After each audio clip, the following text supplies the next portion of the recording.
Oh, ya udah. Ya wes, lanjut.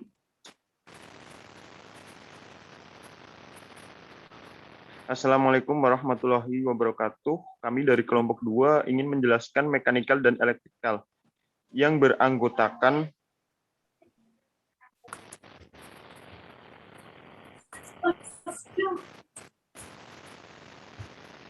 satu, Ahmad Irfan Yuda Elang Pratama, 2, Anang Dwi Setiawan, 3, Hana Nur Afifah, 4, Mita Dwi Wulandari, 5, Muhammad Latif Lukito Pranyoto.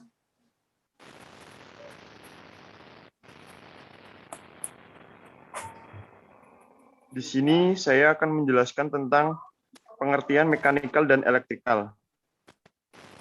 Mekanikal dan elektrikal merupakan suatu sistem yang ada di dalam sebuah gedung atau bangunan yang tidak dapat dipisahkan dari pemakaian gedung. Mekanikal dan elektrikal memiliki cakupan pekerjaan listrik dan mekanik.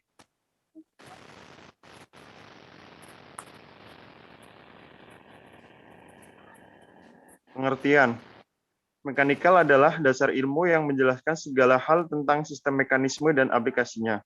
Sedangkan elektrikal yaitu dasar ilmu dengan beberapa lingkup tentang masalah yang memerlukan tenaga listrik dan aplikasinya. Berlandaskan dua arti di atas dapat disimpulkan bahwa mekanikal elektrikal adalah sistem penopang yang diterapkan dalam bangunan demi keamanan dan kenyamanan setiap aktivitas yang dikerjakan pelaku di dalam bangunan tersebut. Sistem mekanikal dan elektrikal atau ME, suatu bangunan atau gedung sangat tergantung maksud suatu gedung itu dengan dibangun. MS suatu gedung perkantoran mempunyai perbedaan dengan gedung rumah sakit atau bandara, pembangkit listrik atau pabrik, tetapi secara prinsip mempunyai berbagai persamaan.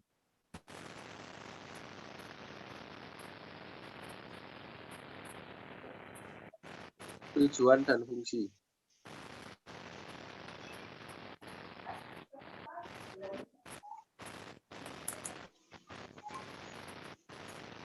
Tujuan dan fungsi.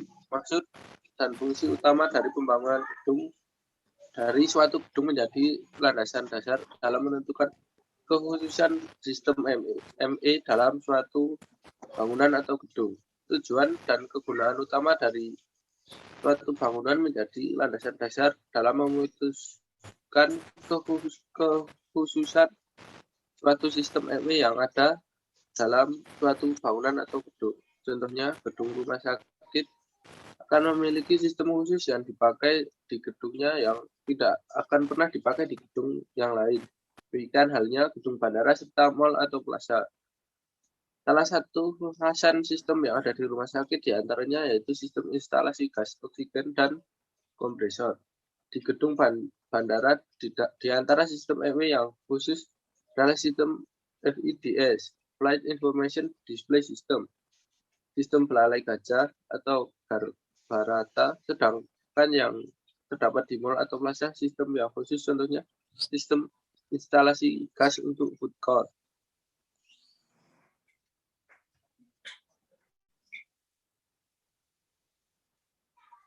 Sistem mekanikal dan elektrikal.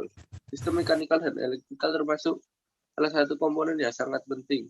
Untuk itu, bangunan harus dilengkapi dengan prasarana yang sesuai dengan kebutuhan gedung atau perkantoran itu sendiri. Pada umumnya, sistem mekanikal dan elektrikal suatu gedung terdiri dari satu sistem mekanikal, sistem plumbing, sistem firefighting atau sistem pemadam kebakaran, sistem tata udara, AC atau air conditioning, yang keempat sistem transportasi vertikal, lift.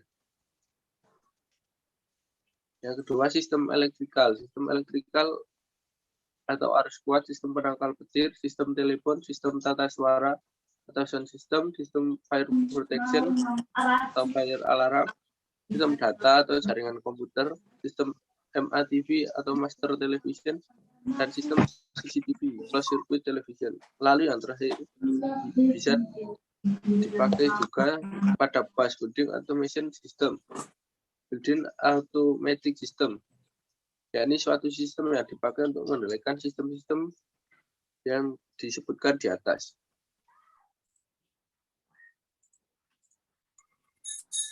Sistem mekanikal. 1. Sistem plumbing. Sistem plumbing adalah suatu pekerjaan meliputi sistem pembangunan pembuangan limbah, air buangan atau air kotor, dan air bersih, sistem venting, air hujan, dan sistem penyediaan air bersih. 2. Sistem tata udara atau AC atau air conditioning berfungsi mempertahankan kondisi udara ruangan baik suhu maupun kelembapan agar udara terasa lebih nyaman. 3. Sistem transportasi vertikal atau lift. Untuk memudahkan transportasi pengguna dan efisiensi bangunan itu sendiri, sistem transportasi vertikal dalam bangunan gedung adalah suatu sistem peralatan yang digunakan untuk memindahkan orang atau barang dari lantai bawah ke atas atau sebaliknya yang disebut lift atau elevator. 4. Sistem firefighting atau sistem pemadam kebakaran disediakan untuk preventif atau mencegah terjadinya kebakaran. Sistem ini terjadi dari sistem sprinkler, sistem hidran, dan fire extinguisher.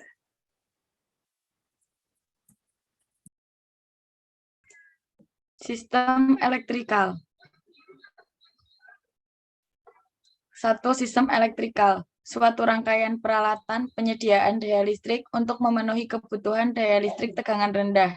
Dalam rangkaian peralatan yang disediakan meliputi sarana penyesuaian tegangan listrik, trafo atau transformator, sarana penyaluran utama, kabel feeder, dan panel hubung utama dan panel distribusi utama di tiap gedung, SDP atau subdistribution panel, dan panel-panel di tiap lantai, PPLP untuk penerangan, panel stop kontak UPS, panel UPS OK, dan PVAC untuk power AC.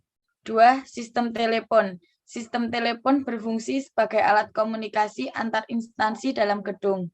Sistem ini menggunakan PABX yang berfungsi sebagai sentral komunikasi telepon di dalam gedung atau pelanggan yang terhubung dengan Telkom. 3. Sistem tata suara atau sound system. Sistem ini berfungsi sebagai public address, packing, dan pengumuman. Sistem ini terdiri dari peralatan untuk memenuhi background, musik, dan pengumuman darurat. 4. Sistem MATV atau Master Television. Kebutuhan pengelolaan televisi dalam suatu bangunan menjadi kebutuhan di perkantoran. Sistem ini dinamakan dengan sistem master antena TV MATV. Sistem MATV terdiri dari beberapa perangkat penerima atau receiver, mixer, dan penguat sinyal. 5. Sistem CCTV. Sistem CCTV merupakan bagian dari upaya untuk mempermudah pekerjaan security system yang terintegrasi untuk memberikan kemudahan dalam proses pengontrolan dan pemantauan lebih akurat dan otomatis. 6. Sistem penangkal petir. Suatu sistem dengan beberapa komponen dan peralatan yang secara keseluruhan berfungsi untuk menangkap petir dan menyalurkan ke tanah, sehingga semua bagian bangunan dan aset-asetnya terlindungi dari bahaya sembaran petir. Yang ketujuh, BAS atau Building Automatic System merupakan sistem independen yang mengintegrasikan fungsi-fungsi energi manajemen, monitoring, dan kontrol peralatan AC, pompa, lift, ventilasi, panel daya, penerangan, security, CCTV, dan lain-lain. Meskipun sistem ini sangat membantu dan dalam mengefektifkan dalam pengelolaan sistem di gedung, tetapi kebanyakan gedung tidak memakai sistem ini. Dan sistem ini menjadi suatu keharusan bagi gedung-gedung modern dan relatif besar, seperti bandara internasional, mal, hotel, atau apartemen, dan lainnya. Selanjutnya, inovasi mekanikal dan elektrikal. Inovasi mekanikal dan elektrikal. Setiap tahun inovasi peralatan dari mekanikal, elektrikal, dan plumbing terus ada sehingga efisiensi dari sebuah kebutuhan semakin mungkin untuk terpenuhi dan berdampak pada efisiensi biaya perawatan dan pemakaian yang lebih bisa ditekan. Beberapa peralatan yang mengalami perubahan inovasi diantaranya yang pertama peralatan penyejuk udara, AC split. Pada awal diciptakannya AC split merupakan suatu alat yang besar karena antara kondensor dan evaporator menjadi satu yang tak terpisahkan, seperti contoh AC split tipe window. Beberapa kekurangan dari tipe ini diantaranya adalah kubikasi yang besar, daya listrik yang besar, tidak ramah lingkungan, dan berisik. Inovasi dari unit tipe ini, ada banyak tipe yang terbaru adalah tipe AC split inverter. AC dengan jenis ini memiliki kelebihan yaitu hemat listrik karena kinerja kompresor diatur sedemikian rupa sehingga putarannya selalu dinamis sesuai dengan kebutuhan pendingin. Jika tipe yang lama hanya bisa mati dan hidup, sedangkan tipe inverter bisa mati pelan dan kencang yang akan berimbas pada hematnya pemakaian listrik. Yang kedua, pemanas air. Dahulu alat pemanas air atau boiler menggunakan gas atau solar oil, sedangkan bahan pembakar atau burner di mana biaya yang dibutuhkan tidak sedikit. Memang dibanding keduanya lebih hemat menggunakan gas, itu pun bila menggunakan gas alam. Jika menggunakan gas LPG tidak terpaut jauh harganya. Inovasi dari boiler adalah heat pump atau pompa pencair panas. Heat pump menggunakan listrik sebagai sumber dayanya. Yang ketiga, inovasi teknologi dalam mengembangkan penggunaan listrik tanpa kabel dengan teknologi sesuatu yang tidak mungkin kita pikirkan menjadi mungkin untuk diciptakan. Memang teknologi tidak akan ada habisnya dari yang lama hingga yang terbaru, termasuk penemuan terbaru dari peneliti Universitas Indonesia dengan konsep teknologi transfer energi listrik microwave atau tanpa kabel, yang sekarang ini sudah diterapkan pada pengisian baterai ponsel.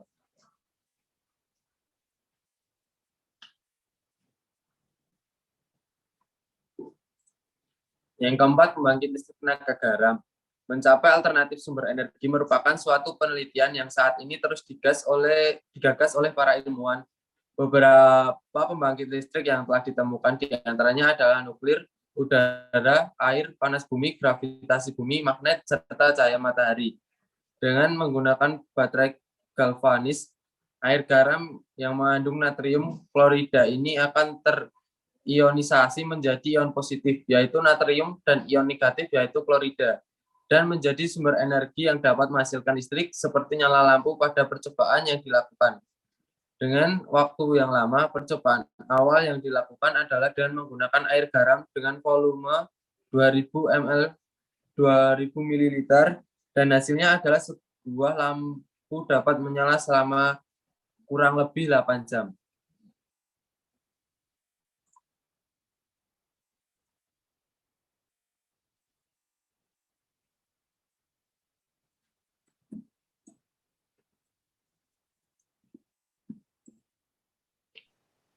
Terima kasih. Sekian dari kelompok kami. Apabila ada tutur kata yang kurang berkenan, mohon maaf yang sebesar-besarnya. Wassalamualaikum warahmatullahi wabarakatuh. Waalaikumsalam warahmatullahi wabarakatuh.